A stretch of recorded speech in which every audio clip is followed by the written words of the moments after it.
Hello everyone, मेरा नाम है राहुल और आप देख रहे हैं साहित्य परिवार। साहित्य परिवार में आप सभी का स्वागत है। आज एक क्लास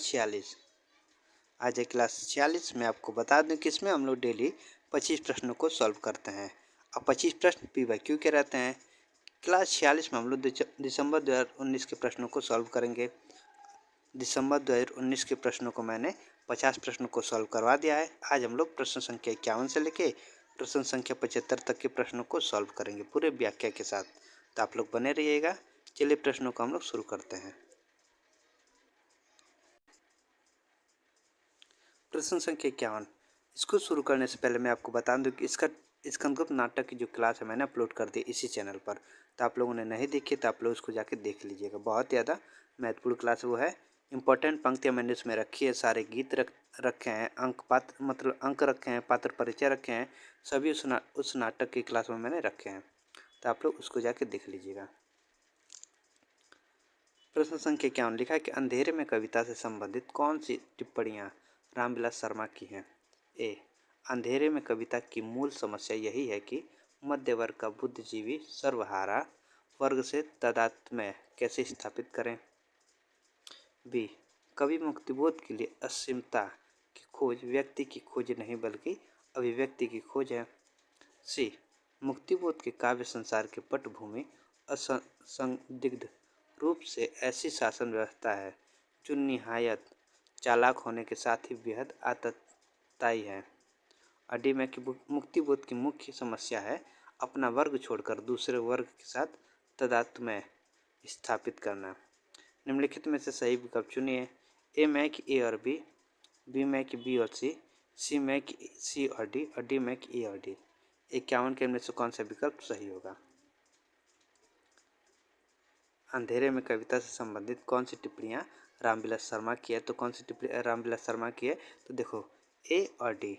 ए में लिखा है कि अंधेरे में कविता की मूल समस्या यही है कि मध्य वर्ग की बुद्धिजीवी सर्वहारा वर्ग से तादात्म्य कैसे स्थापित करे। एक ये है। और डी में कि मुक्तिबोध की मुख्य समस्या है अपना वर्ग छोड़कर दूसरे वर्ग के साथ तादात्म्य स्थापित करना। ये है ए और डी। 51 का सही है।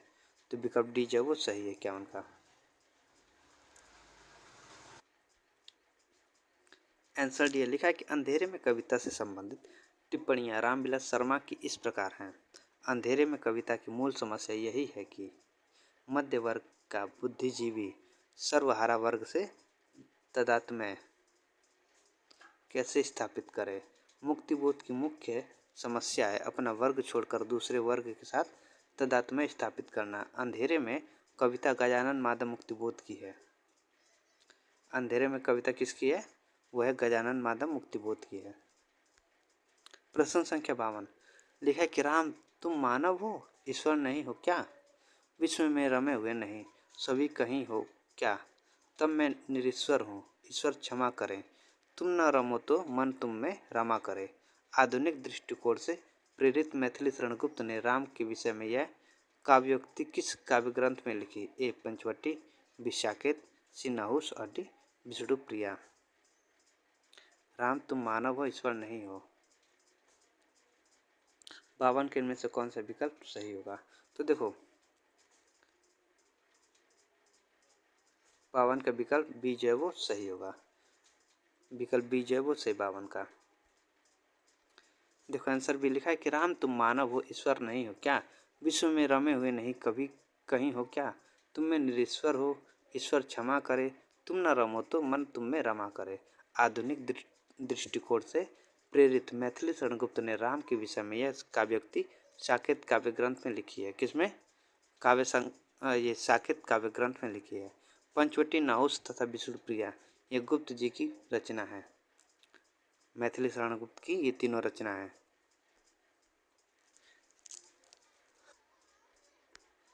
प्रश्न संख्या 53 लिखा है इसमें कि भीष्म सानीकृत तमस उपन्यास का कथानक किन मुख्य विषयों पर केंद्रित है। ए, विभाजन की त्रासदी, बी, सामाजिक विषमता, सी, स्त्री विमर्श और डी, सांप्रदायिक विद्वेष। निम्नलिखित में से सही विकल्प चुनिए। ए में कि ए और डी, बी में कि ए और बी, सी में कि बी और सी और डी में कि सी और डी। तो निम्नलिखित में सही विकल्प कौन सा होगा? तो भीष्म साहनीकृत तमस उपन्यास का कथानक किन मुख्य विषयों पर केंद्रित है? तो किन मुख्य विषयों पर केंद्रित है? तो वह है एक विभाजन की त्रासदी और एक सांप्रदायिक विद्वेष। विभाजन की त्रासदी है और सांप्रदायिक विद्वेष है। ए और डी किस में है? तो विकल्प ए में है। तो 53 का विकल्प ए जो वो सही है। देखो आंसर है, लिखा है कि विश्व साहनीकृत तमस उपन्यास का कथानक विभाजन की त्रासदी व सांप्रदायिक विद्वेष विषयों पर केंद्रित है। विश्व साहनी के अन्य उपन्यास इस प्रकार हैं: झरोखा, कणियाँ, बसंती, मैयादास की माड़ी, कुंतो, नीलू नीलिमा, नीलोफर।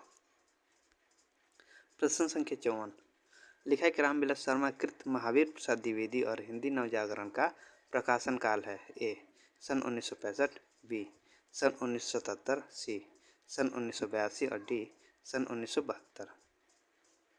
रामविलास शर्मा कृत महावीर प्रसाद द्विवेदी और हिंदी नवजागरण का प्रकाशन काल है, तो कौन सा है? तो 1977। विकल्प बी जो वो सही है 54 का।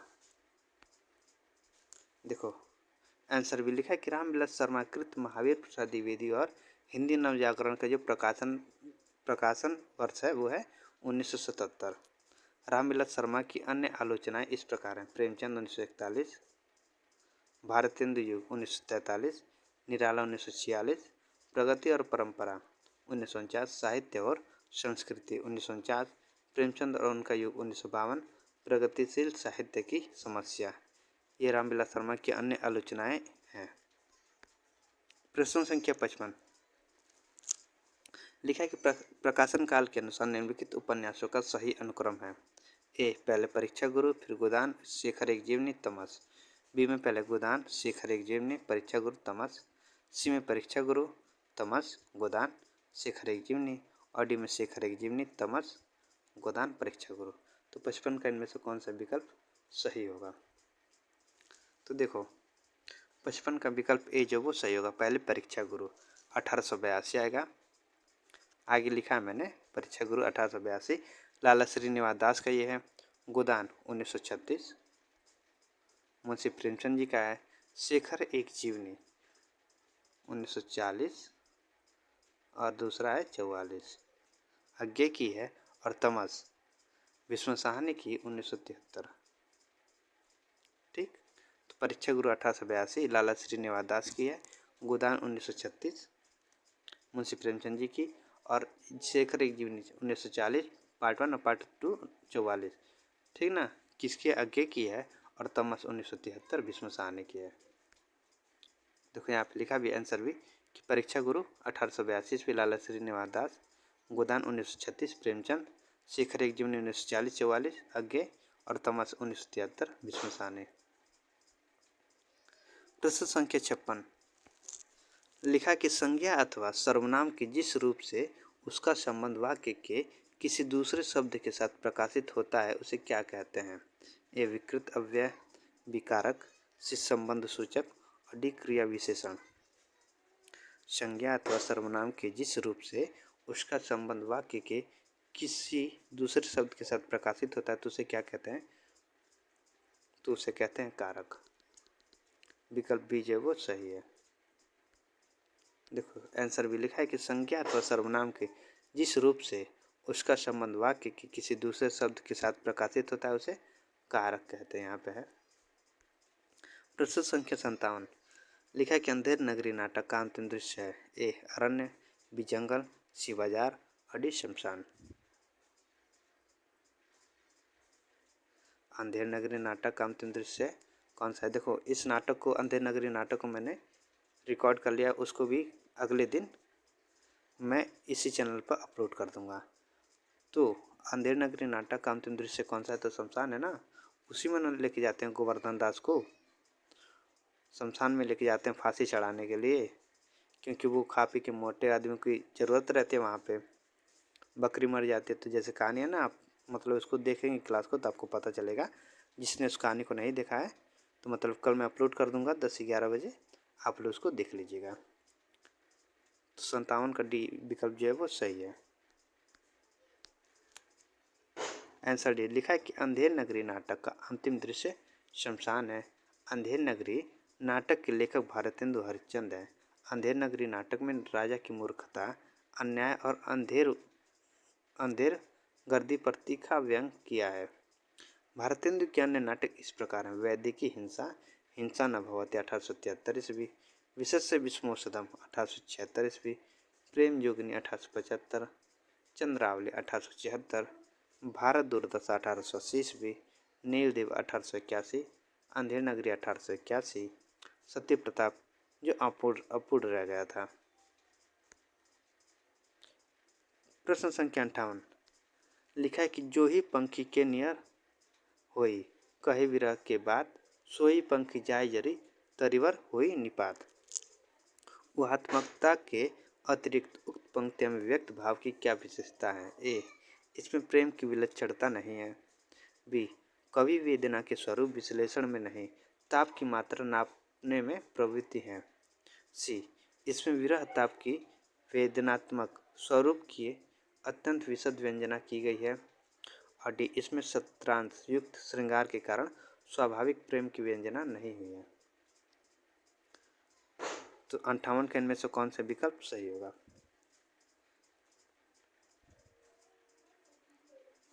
तो देखो 58 का विकल्प डी जो है वो सही है। ऊहात्मकता के अतिरिक्त उक्त पंक्तियों में व्यक्त भाव की क्या विशेषता है? तो उसकी व्यवस्था है कि इसमें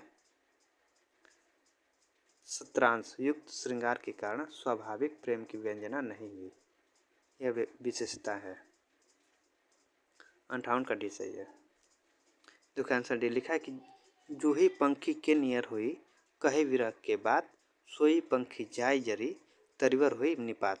ऊहात्मकता के अतिरिक्त उक्त पंक्तियों में व्यक्त भाव की विशेषता, इसमें सत्रांश युक्त श्रृंगार के कारण स्वाभाविक प्रेम की व्यंजना नहीं हुई है। प्रश्न संख्या 59 लिखा है कि निम्नलिखित में से कौन सा उपन्यास ऐतिहासिक सांस्कृतिक उपन्यास नहीं है? ए, बाणभट्ट की आत्मकथा, बी, पुनर्नवा, सी, टेढ़े मेढ़े रास्ते और डी, वैशाली की नगरवधू। देखिए आज छठ पूजा है तो इसीलिए लोग पटाखा मतलब फोड़ रहे हैं। तो छठ पूजा की आप सभी लोगों को हार्दिक शुभकामनाएं। निम्नलिखित में से कौन सी उपन्यास ऐतिहासिक सांस्कृतिक उपन्यास नहीं है? तो कौन सा नहीं है? तो वह टेढ़े मेढ़े रास्ते। विकल्प 59 का सी जो है वो सही नहीं है। देखो आंसर से लिखा कि दिए गए उपन्यास में टेढ़े मेढ़े रास्ते ऐतिहासिक सांस्कृतिक उपन्यास नहीं है। टेढ़े मेढ़े रास्ते 1946 ईस्वी में भगवती चरण वर्मा की रचना है। टेढ़े मेढ़े रास्ते में गांधीवाद, साम्यवाद और आतंकवाद का टेढ़े मेढ़े रास्ते के रूप में चित्रण है। अन्य उपन्यास ऐतिहासिक सांस्कृतिक है।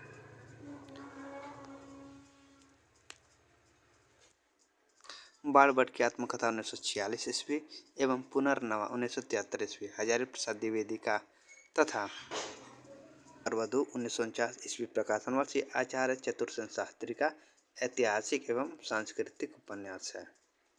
टेढ़े मेढ़े रास्ते किसके हैं? भगवती चरण वर्मा के, प्रकाशन वर्ष 1946 है।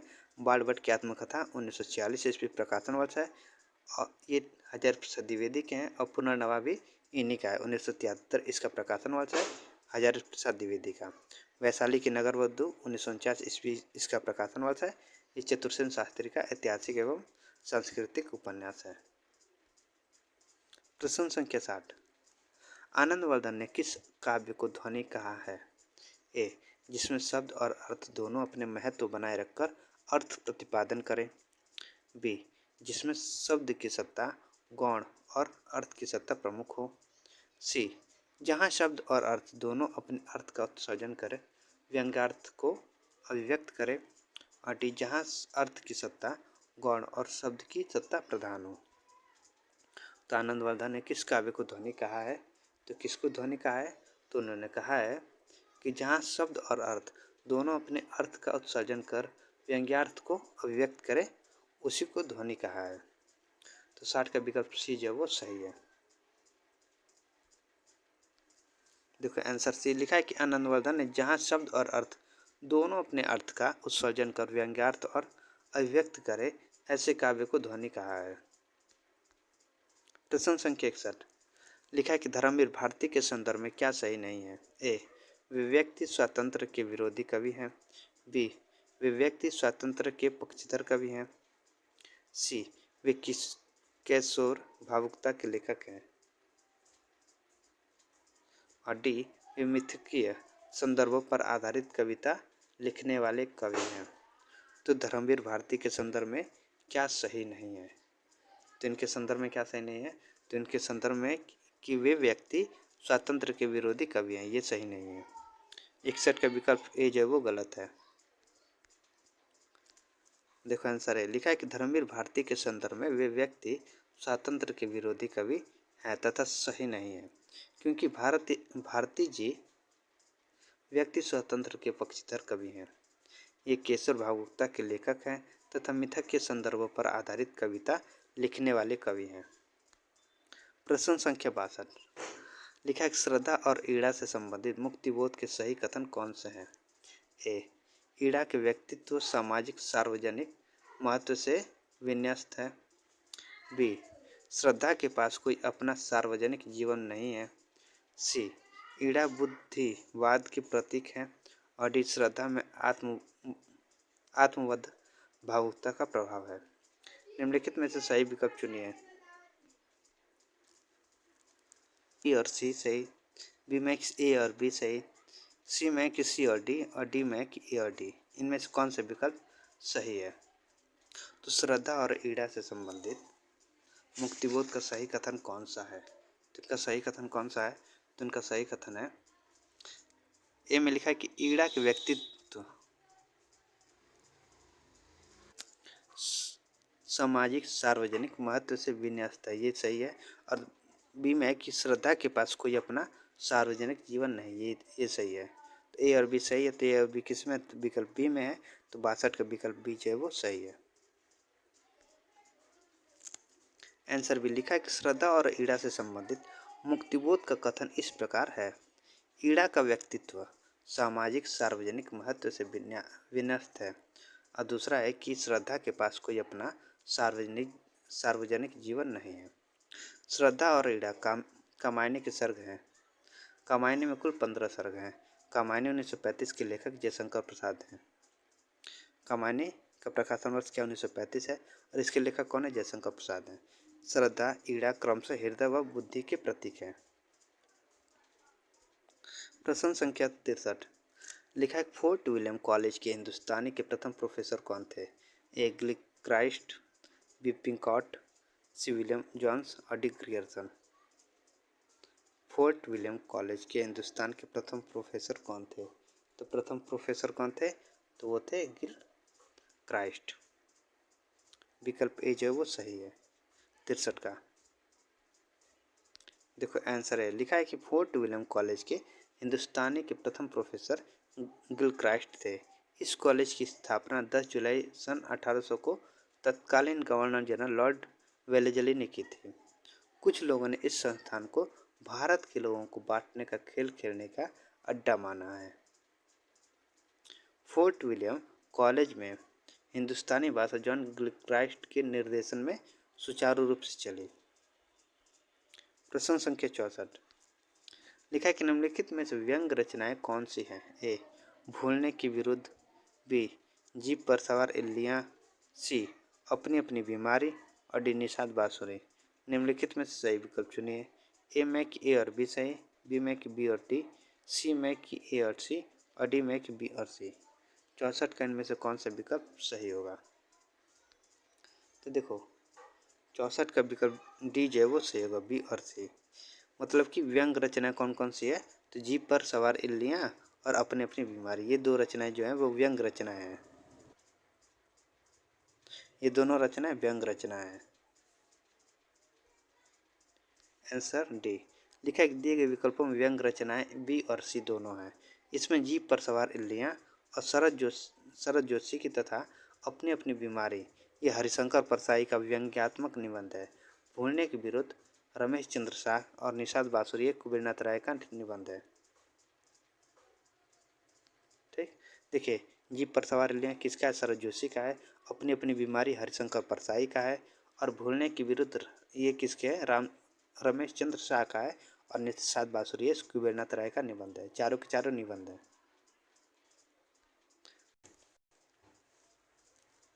प्रश्न संख्या 65 लिखा है कि उर्वशी पर लिखी गई किसकी समीक्षा से विवाद उत्पन्न हो गया था। ए नेमिचंद जैन, बी धर्मवीर भारती, सी भारत भूषण अग्रवाल और डी भगवत शरण उपाध्याय। उर्वशी पर लिखी गई किसकी समीक्षा से विवाद उत्पन्न हो गया था? तो किसकी समीक्षा से विवाद उत्पन्न हो गया था? तो भगवत शरण उपाध्याय की समीक्षा से विवाद उत्पन्न हो गया था उर्वशी पर। देखो आंसर डी है। लिखा है कि उर्वशी पर लिखी गई भगवत शरण उपाध्याय की समीक्षा से विवाद उत्पन्न हो गया था। प्रश्न संख्या 66 लिखा है कि जमीन पक रही है किसका कविता संग्रह है? नागार्जुन, बी नरेश मेहता, सी केदारनाथ अग्रवाल और डी केदारनाथ सिंह। जमीन पक रही है किसका कविता संग्रह है? तो किसका कविता संग्रह है? तो वह केदारनाथ सिंह का है। केदारनाथ सिंह का। 66 का विकल्प डी जो वो सही है। देखो आंसर डी। लिखा है केदारनाथ सिंह का कविता संग्रह जमीन पक रही है। इनकी अन्य कविता संग्रह अभी बिल्कुल अभी, ताला से ताए और साइकिल, यहाँ से देखो इत्यादि है इनकी कविता संग्रह है केदारनाथ सिंह की। प्रश्न संख्या 67 किस विद्वान ने कहा था कि बुद्ध देव के बाद भारत में सबसे बड़े लोकनायक तुलसीदास थे? A Kamil Bulcke, B George Grierson, C William Jones और डी विलियम कैरी। किस विद्वान ने कहा था कि बुद्ध देव के बाद भारत में सबसे बड़े लोकनायक तुलसीदास थे? तो किसने कहा था? तो वो कहा था जॉर्ज ग्रियर्सन ने। विकल्प बी जो वो सही है 67 का। देखो आंसर बी।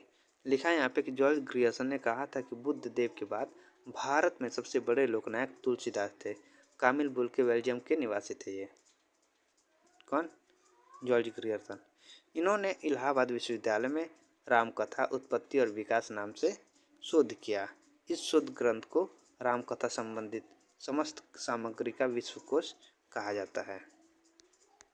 प्रश्न संख्या 68 लिखा है कि कवि के भार को बहुत बड़ा बताते हुए किस आचार्य ने कहा है कि ऐसा न कोई शब्द है, न अर्थ, न न्याय और न कला जो काव्य का अंग न बन सके?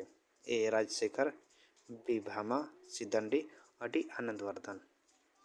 कवि के भार को बहुत बड़ा बताते हुए किस आचार्य ने कहा है कि ऐसा न कोई शब्द है, न अर्थ, न न्याय और न कला जो काव्य का अंग न बन सके? तो ये किसने कहा था? तो ये कहा था भामा ने। विकल्प बी जो वो सही है 68 का।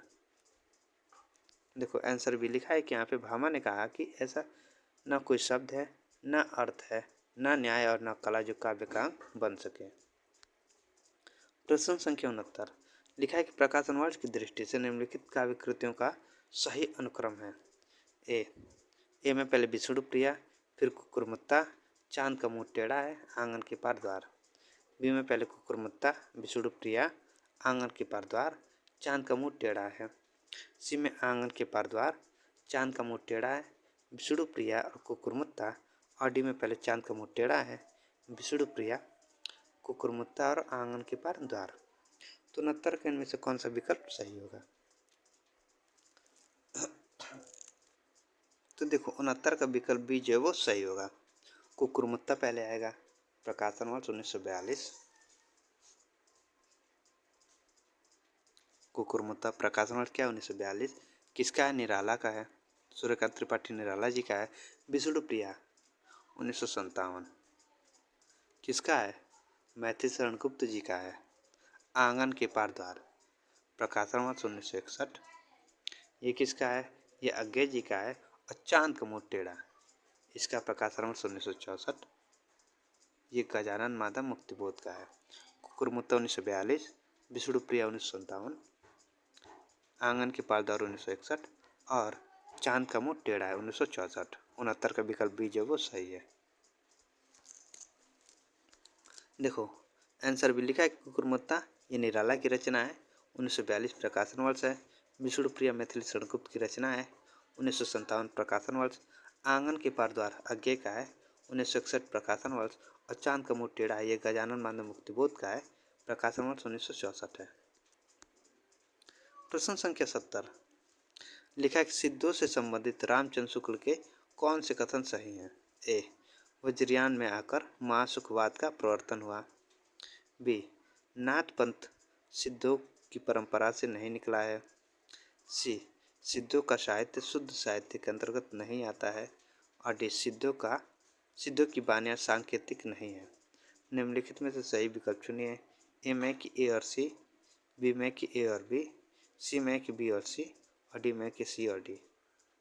इनमें से कौन सा विकल्प सही है? सिद्धों से संबंधित रामचंद्र शुक्ल का कौन सा कथन सही है? तो इनके द्वारा कौन सा कथन सही है? तो देखो, वज्रयान में आकर महासुखवाद का प्रवर्तन हुआ है, एक ये सही है, और एक सिद्धों के साहित्य शुद्ध साहित्य के अंतर्गत नहीं आता है, एक ये सही है। ए और सी किस में है? तो विकल्प ए में है, तो 70 का विकल्प ए जो है वो सही है। देखो आंसर है, लिखा कि सिद्धों से संबंधित ए और सी रामचंद्र शुक्ल के कथन सही है। वज्रयान में आकर महासुखवाद का प्रवर्तन हुआ तथा सिद्धों का साहित्य शुद्ध साहित्य के अंतर्गत नहीं आता है, ऐसा शुक्ल जी का कथन है। जबकि नाथ पंथ सिद्धों की परंपरा से निकला है और सिद्धों की वानियाँ सांकेतिक हैं। प्रश्न संख्या 71, लिखा कि अरस्तु की विरेचन पद की व्याख्या विद्वानों ने किन अर्थों में की है? ए, धर्मपरक, बी, राजनीतिक, सी, कलापरक, और डी, अर्थपरक। निम्नलिखित में से सही विकल्प चुनिए। ए में कि ए और सी, बी में कि बी और सी में कि सी और डी, और डी में कि ए और डी। 71 के इनमें से कौन सा विकल्प सही है? अरस्तु की विरेचन पद की व्याख्या विद्वानों ने किन अर्थों में की है? तो किन अर्थों में की है? तो धर्मपरक की है और एक कलापरक की है। ए और सी किस में है? तो विकल्प ए में है, तो 71 का विकल्प ए जो है वो सही है। देखो आंसर है, लिखा है प्रश्नगत विकल्पों में ए और सी दोनों सही है। अरस्तु के विरेचन पद की व्याख्या विद्वानों ने धर्मपरक तथा कलापरक अर्थों में की। अरस्तु का जन्म मकदूनिया के इस्तगीरा नामक नगर में हुआ था। अरस्तु के गुरु प्लेटो थे। अरस्तु अनुकरण एवं विरेचन सिद्धांत के प्रवर्तक थे।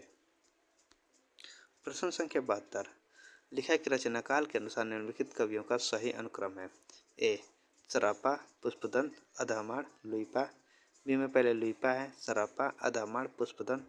सी में पुष्पदंत, सरापा, लुइपा, अधमाड़, और डी में सरापा, लुइपा, पुष्पदंत, अधमाड़। तो 72 के इनमें से कौन सा विकल्प सही होगा?